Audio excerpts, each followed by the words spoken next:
Né? Tô gostando de ver essa meninada tudo aqui na frente. Bonito, né? Mais bonito que eu? Ah, esse cara sem graça de falar, né? Agora eu fiquei magoada. Glória a Deus, né? Por essas crianças. Estão felizes por estarmos na casa de Deus? Estão cansados? Parece que eu já estou cansada, hoje ainda é segunda. Está meio corrido, né? Mas glória a Deus, nós estamos aqui. Vamos abrir nossas Bíblias. Salmos. Hoje nós vamos lá para Salmos 127 e o verso 3. Salmos, capítulo 127. E o verso 3. O salmo é fácil de achar, né? Ele é grandão aí na Bíblia. Todos acharam? Misericórdia aí para alguém? Tem alguém que está na misericórdia? Não quer falar de novo. Que ontem estava também.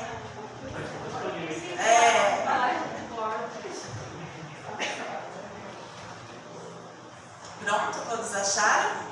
Vamos então com a palavra de Deus aberta fazer mais uma oração. Pai querido, nós mais uma vez somos gratos porque o Senhor nos trouxe aqui, Pai. Nós só estamos aqui nesta noite pela Tua misericórdia e pela Tua graça. Obrigada, Senhor, pela mensagem cantada que o Senhor trouxe ao nosso coração. Obrigada porque um dia o Senhor decidiu, o Senhor escolheu morrer de braços abertos para cada um de nós. Que nós possamos, Pai, te seguir em gratidão ao Teu grande sacrifício. Com a Tua palavra aberta mais uma vez, fale aos nossos corações. Pedimos em nome de Jesus. Amém. Quem quer ler para nós? 127, 3. Herança do Senhor são teus filhos, o fruto do ventre seu dará. Hoje eu vou contar a história de uma jovem chamada Mariene. Ela nasceu na Alemanha, teve uma infância muito difícil. Mariene era filha de um ex-soldado da SS. Os irmãos sabem o que é SS? SS, durante a guerra, era tropa de elite do grupo nazista. Né? Eram soldados de confiança de Hitler. Eles tinham total e completa fidelidade a Hitler. E ela, por ser filha de um desses soldados, ela sofreu muito preconceito, né, durante a sua infância. Os seus pais se separaram, a sua mãe não era uma mãe tão amorosa, não era uma mãe dedicada, era uma mãe um pouco cruel. E quando ela tinha 16 anos, ela se envolveu com um adolescente, acabou engravidando, e a sua mãe fez com que ela desse o bebê. Aos 18 anos, ela foi abusada sexualmente, novamente engravida e novamente é obrigada a doar o bebê. A sua mãe fez com que ela doasse o bebê. Quando ela tinha 23 anos, novamente ela se envolve em um relacionamento não tão bom e ela acaba engravidando. Porém, dessa vez, ela não cumpre aquilo que a sua mãe pede. Ela decide dar uma nova chance para ela e para aquela criança.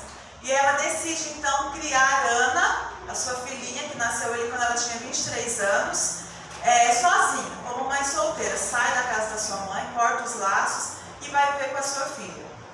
As pessoas que a conheceram disseram que ela se esforçava muito para ser uma boa mãe e para dar uma boa infância para sua filha, aquilo que ela não tinha tido, né? Um carinho, um aconchego.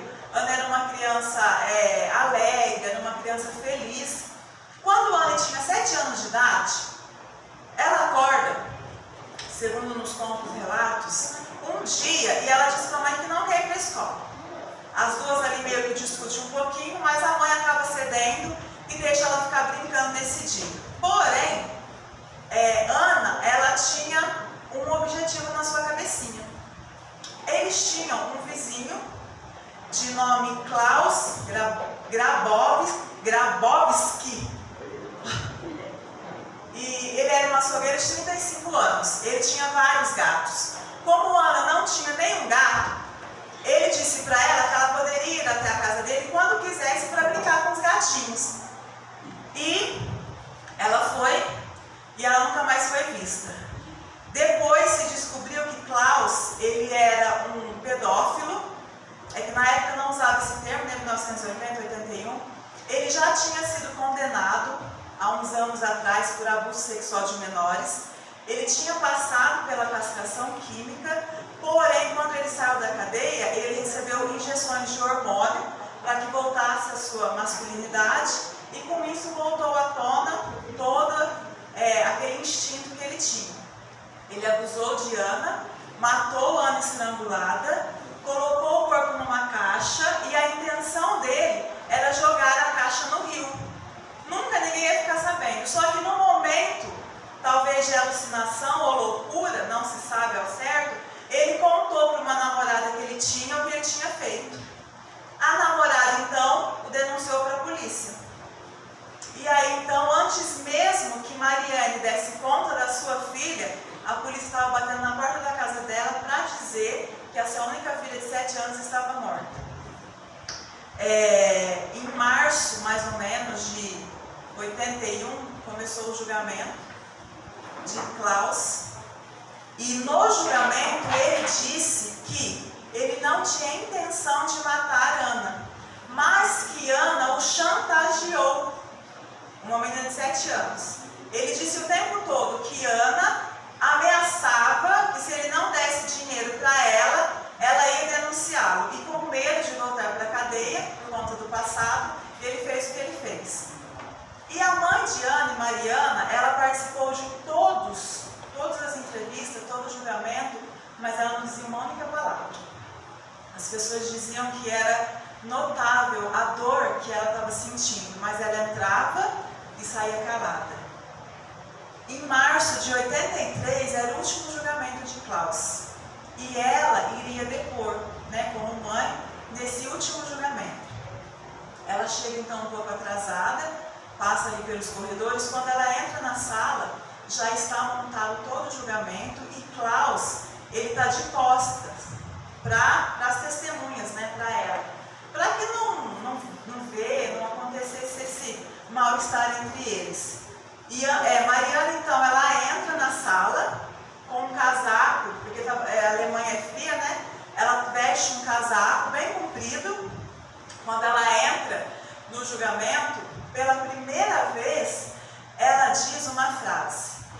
Ela olha para onde Klaus está e ela diz assim: eu gostaria de atirar na sua cara. Nesse momento, ela saca uma pistola semiautomática que ela estava usando e ela dá 7 tiros pelas costas em Klaus. Exatamente a idade da sua filha. 7 tiros. E ela acerta todos. E Klaus então cai já morto, não teve como socorrer.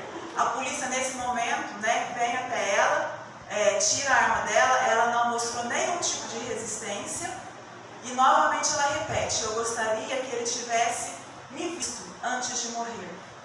Ela então se entrega, já está ali o julgamento, ele já está morto, a perícia vem, leva o corpo dele, e agora então recomeça o julgamento, tendo como ré a mãe. E por incrível que pareça, houve uma comoção naquele país em favor da mãe. Muitas pessoas começaram a escrever para ela, dizendo que ela tinha feito justiça e que eles agiriam da mesma maneira. O julgamento de Mariane termina, ela é condenada a 6 anos por porte ilegal de arma e por homicídio culposo. Homicídio culposo é quando não há intenção de matar, porque eles levaram em conta que a mãe devia estar em um estado emocional tão grande que ela não sabia o que ela estava fazendo. Apesar que, como ela acertou todos os tiros, eles chegaram à conclusão de que ela tinha treinado. E depois isso ficou provado, que realmente ela conseguiu uma arma e ela treinou. Eles então pedem para ela escrever. Porque quando uma pessoa está sobre uma grande emoção, tristeza, raiva, ódio, você consegue transcrever isso na escrita. Às vezes fica tremido, e eles conseguem. Então os peritos falaram: olha, vamos pedir para ela escrever alguma coisa, e E daí a gente vai conseguir perceber se ela está passando por alguma depressão profunda, alguma coisa. Quando eles pediram para ela escrever, ela escreveu assim: foi por você, Ana. E ela faz 7 corações, que é exatamente a idade que a filha tinha quando foi morta. Né? Ela então foi condenada a 6 anos de prisão, mas ela passou só 3 na cadeia. Depois que ela saiu da cadeia, ela mudou de país. Ela disse que para ela trazia muitas lembranças de tudo que tinha acontecido. E então não pôde mais ter filhos, porque quando Ana nasceu, ela pediu para fazer a cirurgia, para que ela não tivesse mesmo mais filho, devido ao trauma que ela já tinha passado. E ela termina ali seus dias na solidão. Depois de alguns anos, ela acaba morrendo de câncer. Né? E quando eu li essa história, me passou um sentimento na cabeça. E eu quero ver se é o mesmo de vocês. Não precisa mentir nem disfarçar. Quando você escutou da minha boca que ela matou o assassino, o estuprador da filha dela, o que você pensou? Primeira coisa que passou na sua cabeça. Antes de você falar, me perdoa, pai. É o que a gente pensa, né? Por quê? O que fala o nosso verso? Os filhos são herança do Senhor, né? Todos dizem assim, olha, mexe comigo, mas não mexe com o meu filho. O filho pode ser o pior que for, mas a mãe vai defender até o último, né? A minha cunhada, ela sempre fala assim, eu conheço a filha que eu tenho, mas eu defendo ela perto de todo mundo. Em casa eu descasco ela. Mas lá fora, né? Então, não é? É ou não é? É. Não é assim? Você pode falar, mas os outros não. Né? Eu imagino a dor dessa mãe, por tudo aquilo que ela passou, e ela decide recomeçar a vida, e por conta de não sei, né? Eu acredito que uma pessoa dessa, ela não pode ser uma pessoa totalmente sã, né? Porque o ser humano, ele faz coisas que às vezes a gente duvida. E aí ele tira a vida de uma menina de 7 anos. E o que mais deixou ela chocada é que o tempo todo ele tentava jogar a culpa na menina. Né? E ela disse, a minha filha tinha só 7 anos. Ela não fez nada disso que ele falou que fez. Então a revolta dessa mãe foi tão grande, a dor dessa mãe foi tão grande, que culminou nessa vingança. E as pessoas se sentiram tocadas por isso. Porque as pessoas ficaram do lado da mãe. Né? As pessoas ficaram exatamente do lado da mãe. E uma entrevista, depois de muitos anos, um repórter disse para ela, mas o que diferencia você dele? E ela disse, eu matei por justiça, não por prazer. Então a gente vê que a dor acompanhou essa mãe, né? Foi tirado tudo dessa mãe. Toda a alegria que ela tinha, aquela vida que ela queria novamente levar, porque aqui fala que os filhos são herança do Senhor, a coisa mais preciosa. E é aquilo que Jesus vai pedir quando ele voltar, né? Onde estão os filhos? E hoje nós vamos falar de uma história que fala exatamente disso, lá em Gênesis 21, 6. A gente conhece muito essa história, que fala exatamente sobre esse amor de pai, de mãe e filhos. Gênesis 21, do 6 até o 8. Quem achar, pode ler para nós, por favor. E disse Sara, Deus me deu motivo de riso, e todo aquele que ouvir isso vai rir-se juntamente comigo. E acrescentou, quem teria dito a Abraão que Sara amamentaria um filho?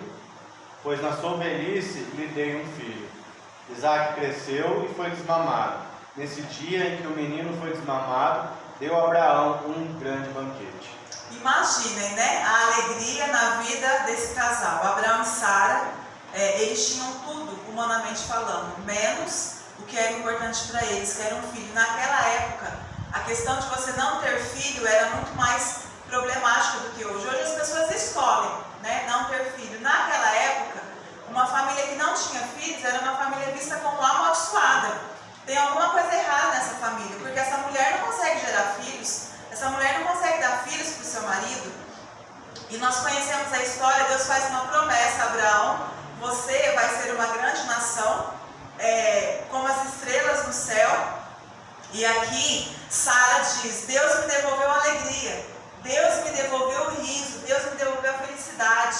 Por quê? Porque agora Sara engravida, né? E aí, já na velhice, os dois acabam tendo um filho. A alegria era tão grande que aqui diz que quando o menino começou a crescer, Abraão deu uma grande festa, né? Abraão deu um banquete. Hoje é comum, quando a criança faz um aninho, né? Faz aquela festa estupenda, que serve para os adultos, mas a criança mesmo não sabe nada do que vai ser. Põe aquela roupinha que ela detesta, porque incomoda, chora, 300 fotos, tá todo mundo feliz, né? Por quê? Porque os pais querem comemorar, os pais querem mostrar para as pessoas, né? O filho, a alegria. E com Abraão não era diferente. Finalmente, ele alcançou a promessa, né? Quanto tempo Abraão esperou por esse filho amado, por esse filho querido. E Deus deixou claro para ele: vai ser um só que você vai ter, Isaac, o filho da promessa, o filho da velhice.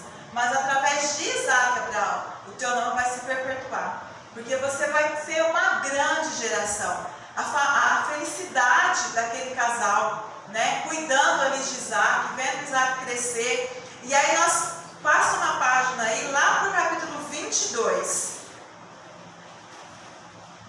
22:2. Gênesis 22:2. Pode ler para nós, quem achou. Acrescentou Deus: toma teu filho, teu único filho Isaque, a quem amas, e vai-te à terra de Moriá. Oferece-o ali em holocausto, sobre um dos montes, que eu te mostrarei. Felicidade dura pouco, né? Nós acabamos de escutar uma história triste, e quando a mãe decide fazer justiça, o que nós falamos? Bem feito, foi justiça, ela tem razão, eu faria o mesmo. E agora Deus, o grande Deus, o magnífico Deus, o amigo de Abraão, fala para ele: pega teu filho e mata. Pega teu filho, teu único filho, e mata. Mata? Como assim mata? Mas a Bíblia não diz não matarás? Mas espera aí, Senhor. O Senhor diz para a gente não seguir os costumes das outras nações que oferecem seus filhos em sacrifícios. Deus não falou lá, depois para Moisés, não imita o que essas nações fazem, porque eles dão os filhos como sacrifício, e isso para mim é abominável. Para Deus o sacrifício humano é abominável, porque quem dá a vida é Deus, e quem tira a vida é Deus. E Deus fala para Abraão: pega teu filho e mata, para mim. Irmãos, eu fico imaginando, eu não consigo mensurar, mas você que é pai ou mãe, você também não vai conseguir, mas tenta imaginar o seu filho morrer pelas suas próprias mãos. A gente não consegue conceber essa ideia. Quando você vê isso na televisão, você fala assim: não é possível. Primeira coisa que a gente fala: isso não é mãe, isso não é pai. Porque um pai, uma mãe não faz isso com o filho. Quer amar, quer proteger, quer cuidar. E agora Deus fala para Abraão: mata teu filho, sacrifica teu filho, oferece ele para mim. Teu filho é meu, eu estou pedindo para você matar. Abraão podia ter feito muitas coisas, mas o que eu acho bonito nessa história é que Abraão simplesmente acorda e vai fazer o que Deus pediu. Sabe por quê? Porque Abraão tinha certeza que a voz era de Deus. Quando você escuta a voz de Deus, você sabe que é de Deus? Abraão tinha uma intimidade tão grande com Deus, mas tão grande, que ele tinha certeza absoluta, sem sombra de dúvidas, que aquela ordem veio de Deus. Em nenhum momento ele questionou essa loucura. Em nenhum momento ele pensou assim: será que eu estou louco? Ou será que eu estou ouvindo bem? Não. Primeiro, foi Deus que falou. É a voz de Deus, eu conheço essa voz. Veio de Deus. Segundo, Abraão não questiona. Abraão simplesmente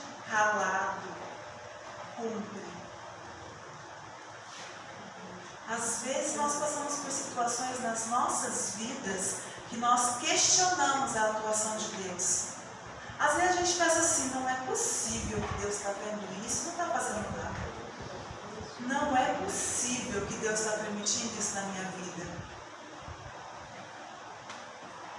Mas Abraão nos ensina que a obediência nem sempre é fácil. Eu fico imaginando Abraão tendo que pegar ali a lenha, o cutelo. Já imaginou? Amolando o cutelo que ia matar o próprio filho, irmãos? E ele então sai, sem falar nada para Sara. Porque provavelmente se ele conta, quem ia morrer era ele. E ele sai. Que tristeza, que viagem difícil, que viagem dura, que viagem longa. Seu filho correndo, seu filho brincando. Porque criança não para. Isaac era uma criança, eles viviam muito mais. E corre, e brinca, e flor e tal. E Abraão ali respirando. A voz era de Deus. É a voz de Deus. E a terceira e última lição, que para mim é fantástica. Quando Isaac fala para ele, pai, cadê o carneirinho? Ah, meu Deus.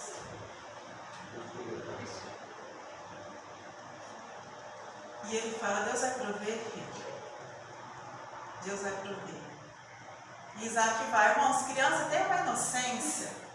É assim, esses crimes infantis, eles nos chocam, porque a criança ela tem uma inocência, que é uma coisa assim. Domingo eu estava conversando com eles, né, com a minha classe ali de crianças, eu disse assim, olha, a gente tem que fazer uma atividade de ajudar o próximo. E aí eu falei com elas, olha, se vocês podem ajudar um amigo, né, um vizinho, e aí uma disse assim, mas tia, eu posso entrar na casa do meu vizinho? A mãe já deve ter, né? E eu disse assim, não pode. A tia está falando, se for uma pessoa que você conhece, alguém da família, que você... Então a criança ela tem uma inocência, que se você chamar o teu filho e falar assim, vem cá para apanhar, ele vem chorando, mas ele vem. E depois ele ainda vem e fala, eu te amo. A gente fala, morra. Você chama a criança para matar, para torturar, e a criança vem porque ela é inocente. Ela acha que você vai fazer bem para ela. Irmãos, eu imagino Isaac. Lógico que ele confiava no pai. Era o pai dele. Era Abraão. O grande Abraão. E quando Abraão conta para Isaac, sabe o que Isaac faz?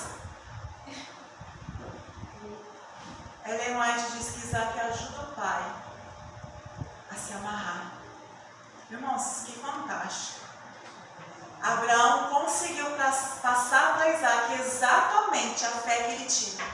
Porque fé, exemplo, a gente não passa falando, a gente passa fazendo. Você nunca vai conseguir ensinar o teu filho falando para ele. Ele vai seguir o teu exemplo. Ele vai seguir os teus passos. Porque um pai que bebe e fala para o filho não beber, o filho vai beber. Porque é o exemplo que ensina. Isaac, ele cresceu num ambiente celestial. Isaac, ele cresceu ouvindo o pai dele falar, que conversava com Deus. É lógico que era Deus. Olha a fé desse garoto. Não, pai, se Deus falou, está falado. Eu aceito o sacrifício. E Abraão, então, ali coloca o seu filho em cima daquele altar e levanta o cutelo. Eu imagino que com lágrimas nos olhos, faltou força no braço, e quando ele vai, um anjo grita, Abraão, não faz isso. Ellen White diz que o anjo correu para segurar. E ele diz, Abraão, era uma prova. É por isso que Abraão é conhecido como o pai da fé. Que fé! Que fé! Talvez eu até tivesse coragem de matar uma pessoa que não tem ligação comigo. Mas matar alguém que você ama, que convive com você, que confia em você. E nós conhecemos a história. E tinha um cordeirinho ali e Deus falou, mata o cordeirinho, porque agora eu sei que você me ama acima de todas as coisas. Você não me negou o teu filho, teu único filho. Deus dá ênfase para ele, o único filho. Você não me negou. Talvez se você tivesse 2 ou 3, né, ainda vou ficar com um. Mas Deus fala, você não me negou o único. A coisa mais importante que você tinha, Abraão, você me deu. Qualquer coisa que eu pedir para você, Abraão naquele dia, ele entendeu muito de longe a dor que Deus sentiu quando ele viu seu filho sendo entregue pela humanidade. Naquele momento, o anjo que salvou Isaac estava prontinho para salvar Jesus. Era só Deus ter falado, vai. E ele ficou em posição, esperando a ordem de Deus, vai. Mas a ordem não veio. Porque para Isaac houve um substituto. Mas para Jesus, ele era o nosso substituto. Ele morreu pelos nossos pecados. E muitas vezes nós esquecemos que Deus Pai tem sentimentos. Imagine a dor de Deus tendo todo o poder nas mãos, sem poder agir. Imagine você vendo o seu filho sendo torturado, sendo espancado. Você ia conseguir ficar quieto? Parado, olhando? Mas foi isso que Deus fez. Não porque não amasse o filho, mas porque ele estava pensando nos outros filhos que precisavam daquele sacrifício. Irmãos, nós nunca vamos mensurar tamanha dor que Deus Pai sentiu naquela tarde de sexta-feira, quando seu filho olhou para o céu e disse, por que você me abandonou? Isso rasgou o coração de Deus. Porque Deus não tinha abandonado. Deus estava ali do lado dele, mas ele não podia. Ele não fez por amor aos outros filhos. Porque foi o sacrifício de Jesus na cruz que nos tornou filhos de Deus. Que nos tornou um, assim como Deus. Hoje nós podemos ter a chance de nos entregarmos a Deus, graças ao sacrifício de Jesus na cruz. Não houve substituto. Ele teve que morrer por nós. Ele se entregou naquela cruz por mim e por você. Apesar de nunca entendermos, como seres humanos limitados que somos, mas que nós possamos aceitar esse sacrifício. Porque se nós não aceitarmos, para nós foi em vão. Que nós possamos aceitar a morte de Jesus em nosso lugar. Era para ele estar ali. Era para você estar ali. Não filho de Deus. Mas o amor de Deus é tão grande pela humanidade que ele aceitou ver o seu filho pagar o preço que nós merecíamos. E agora, será que nós, assim como Abraão, temos tamanha confiança em Deus para entendermos que é Ele que está no controle? Será que assim como Abraão, nós conseguimos abaixar a nossa cabeça em humilde submissão e aceitar a vontade de Deus para as nossas vidas? Eu peço a Deus que sim. Para que um dia nós possamos agradecer pessoalmente a Deus Pai e a Jesus por terem levado esse plano até o fim. Amém. Agradecer a Deus porque, apesar de ver o seu filho ali na cruz, ele deixou para nos dar esperança. E agradecer a Jesus que se fez cordeiro por nós. Aquele cordeirinho que Abraão achou ali enroscado no arame simbolizava Jesus Cristo. Naquele dia Abraão entendeu profundamente o sacrifício de Jesus. Naquele dia, Abraão compreendeu o sacrifício de Deus Pai. Porque aquele cordeiro, quando Abraão sacrificou, simbolizava Jesus pregado na cruz. E para ele não haveria substituto. Que Deus nos ajude para que nós possamos pensar nesse grande sacrifício, como nós somos valiosos aos olhos de nosso Pai. O nosso valor não são as pessoas que ditam. O nosso valor vem da cruz. Amém. Que Deus nos abençoe. Feche seus olhos. Enquanto o irmão Luiz canta, medite na letra desse hino. Irmãos, essas letras que falam do sacrifício de Jesus, elas têm que tocar o nosso coração. A gente tem que aproveitar esses momentos para nos entregar a Deus, para pensar no sacrifício de Jesus, na dor de Jesus e nos entregarmos a Ele. Enquanto o irmão canta, faça desse na sua oração. Entregue sua vida, seu coração a Deus. Senhor, eu quero estar contigo. Senhor, eu quero aceitar o teu sacrifício. Por favor, limpa a minha vida. Por favor, Senhor, transforma o meu coração. E se esse for o teu desejo, se coloque em pé e nós estaremos